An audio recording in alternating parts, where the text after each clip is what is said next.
Welcome, my name is Nichel Anderson. Thank you for joining me for this week of my podcast show, Nichel Anderson Short Stories and Beyond, for this episode 35, entitled An Allegiance Bestows Upon Lanko. So let's go ahead and just do a quick background on my podcast. Thank you again for joining me this week, where this podcast is a premium podcast, meaning that to get the full short story, you will have to become a Patron member. I have the direct link for my Patreon page at the bottom of this episode, where you can click on that and find more information that you can get rewards depending on which level. And becoming a patron, you'll get the whole full short story instead of the clip it. As I mentioned when I started my season 2, I started this podcast because I love writing. But this right here was considered particular as a premium podcast. So for the most of this season, I'm releasing clip snippets, but I do release enough that it gets you some idea what's going on as the story progresses. This is mainly featured on my MOLIAE production. MOLIAE stands for Moments of Love in Ancient Egypt. It was based from my book that I wrote over 20 years ago entitled Mitsrayim. It progressed from that into a theatrical production, which was a stage play. I do have plans to return that production back to stage, which I'm calling it the Prestige Return of MOLIAE Stage Play. Right now, we're currently still in the prep phase. It's a lot of things that I want to bring out while I'm rolling out this stage play. So that's why I'm having this process of time to get it done before I make that announcement. Going forward, I do plan to do other types of productions, including this podcast.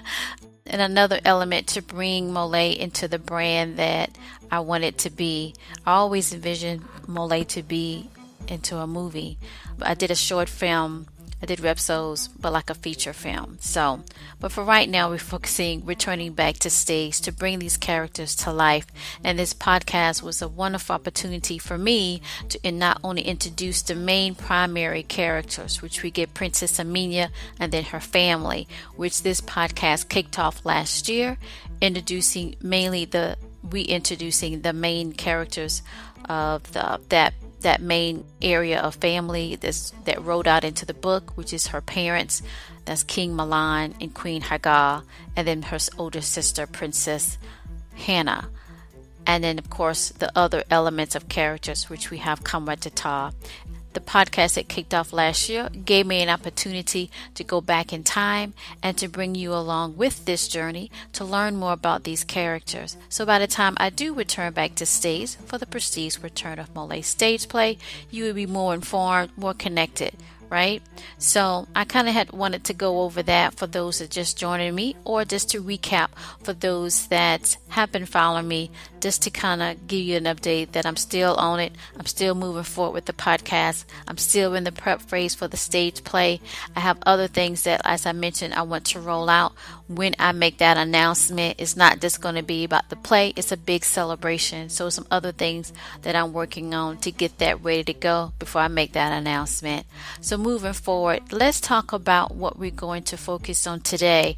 As I mentioned in my previous episode, starting in my season 2, 2018 to 2019, we will see a lot of Lanko. Lanko was a new character that I wrote about when I started this podcast. He was not in my book in Mitsrayim. It was only Kishi and Kuno and Gara.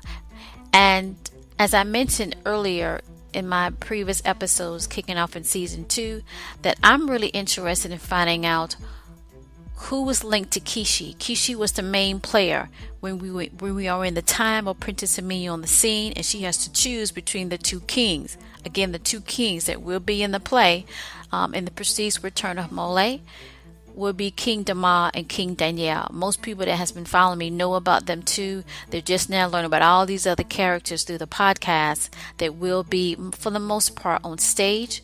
But Lanko is part of the Orion origin, and we need to find out exactly where he's rooted at. Is he connected to Kishi? Kishi hasn't made into the podcast yet. He will. But in the meantime, it is that curiosity. Was it Echo? Was it Nantu? Do they have ties to Kishi? And Kishi, as I mentioned, is one of those key Orion players in the Time of Princess Aamina. This is the episode that's featuring Lanko. Last year he came here and there, sprinkle here and there.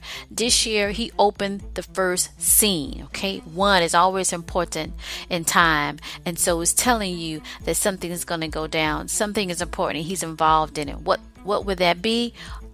You're going to have to tune in to find out. As I mentioned, I write these stories as if I'm sitting down and know it's time for me to write the next episode. I don't pre-plan it. It just comes through me, the same as I did the book. But let's go ahead and now talk about the last week to give you a recap for those just joining in. Last week was my director's clip notes, and I decided to actually do my directed clip notes for all of my episodes. So where I left off from the last directed clip notes, it was to focus on episode 22 to 25, okay? And that's going into season 1. So I did calculate it by before this end of the year, I'll be caught up into season 2.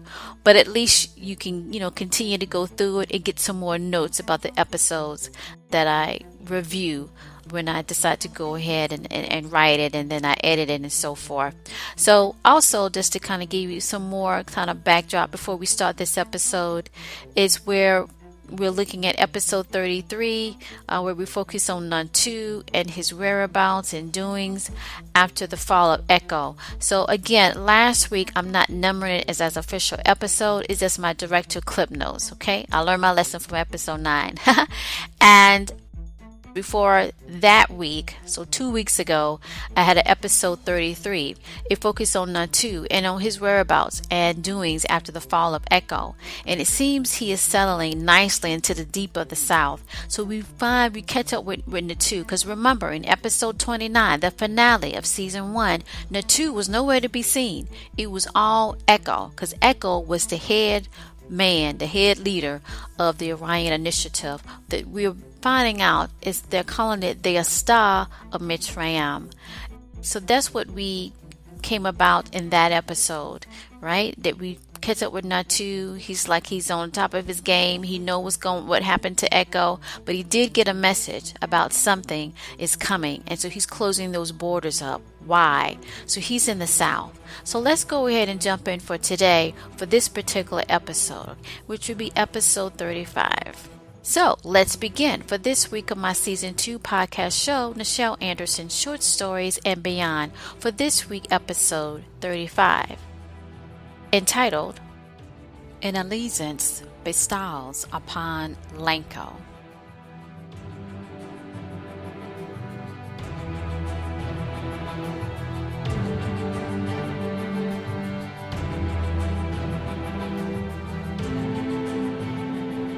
Opening scene. In ancient times, the northern rest of those from what would be known as the city of Atlantis, we see movement from the forest of deep-rooted trees. It is Lanko that appeared covered mostly up from the brutal of the outer elements, wind mixed with the different water stinging against his skin, as he walked up closer to the right edge of the mountain. Apsu had set, allowing Kingo rays of gray and old of before to win in the moment of the now and soon future.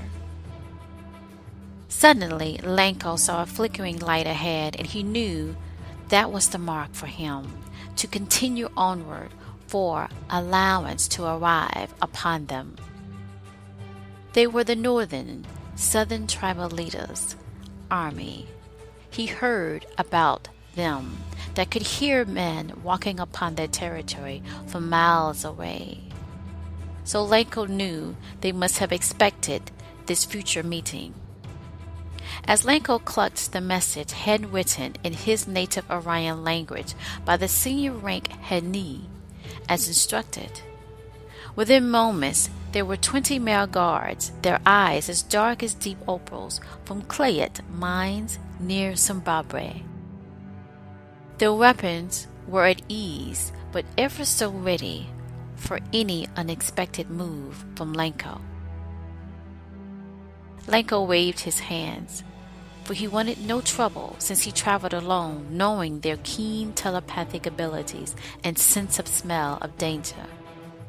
One of them, as the leader nodded and motioned Lanko to follow him inside the secret entrance at the base of the mountain, when Lanko did the hand movement to show that he was of peace and no harm would come from him. In the moments that seemed like days, he was finally standing in front of the one that many called a Teo. He was sitting on a hard clay throne wrapped in leopard cloth. It was Lanko that nodded before, revealing the message thereafter to the guard of Teo. He read the message sent from Orion by Lanko's senior rank officer called Hanee of the Yukino secrecy of many. Atero spoke first. And why should we move to befriend thee?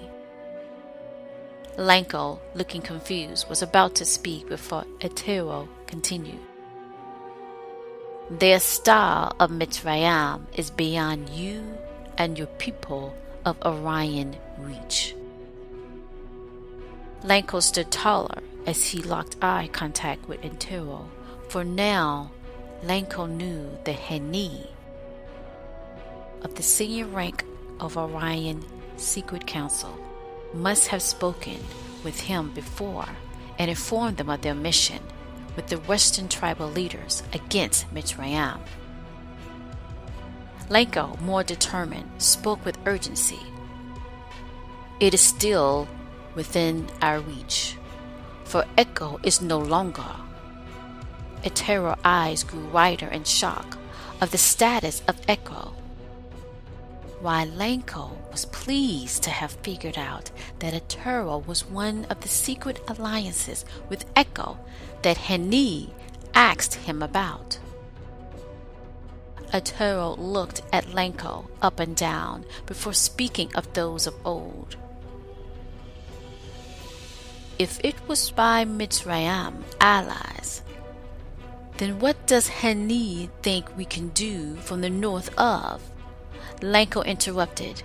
King Mahlon is alive and on the throne of Mitsrayim.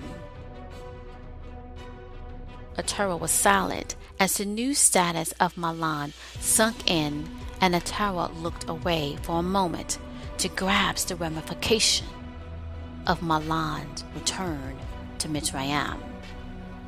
Lanko sensed to put this meeting as posed by the senior rank Hanee together, and it was Lanko that felt to add another layer of solidarity. He spoke. Oh yes, and it would be only a matter of time before King Mahlon enters your domain for the rest of the tribal leaders that betrayed his rule that led to the war against Mitsrayim to remove him. Atero returned the stare at Lanko before speaking. It was my brother Sanel that led 4 of the armies against Mitsrayim, not I. And my Lanko leaned forward and spoke in intensity. We both know the rule of Mitsrayim and influence, as well as the ability to close in all those close to the ones he seek, which will lead to you. Atero sat back on his clayish throne, for he knew Lanko spoke the truth to what was to come soon by King Mahlon. When do you wish to move upon Natu? He looked at Lanko. With our alliance to you and the High Orion Council of Yukine for Hanee. Lanko nodded before Antuo, and he spoke. Upon Apsu that reaches those of 4 from now. Meanwhile, In Mitsrayim, we see King Mahlon sitting on the open terrace of his royal estate back at the Abbas palace.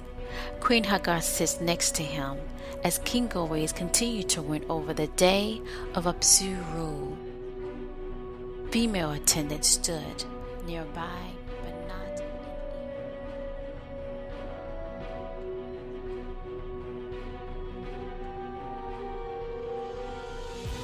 This concludes this week clip snippet for this episode. If you would like to listen to the full story, please visit my Patron page. The information will be in the below description. Mostly every week, I will release only the clippet of the short story, and once you become a patron, you will have access to the full short story, what's going on next, and I do plan to release more director clip notes as well as a bonus of releasing a story. Thank you again for joining my podcast this week. Of this podcast, Nichel Anderson, Short Stories and Beyond. So long.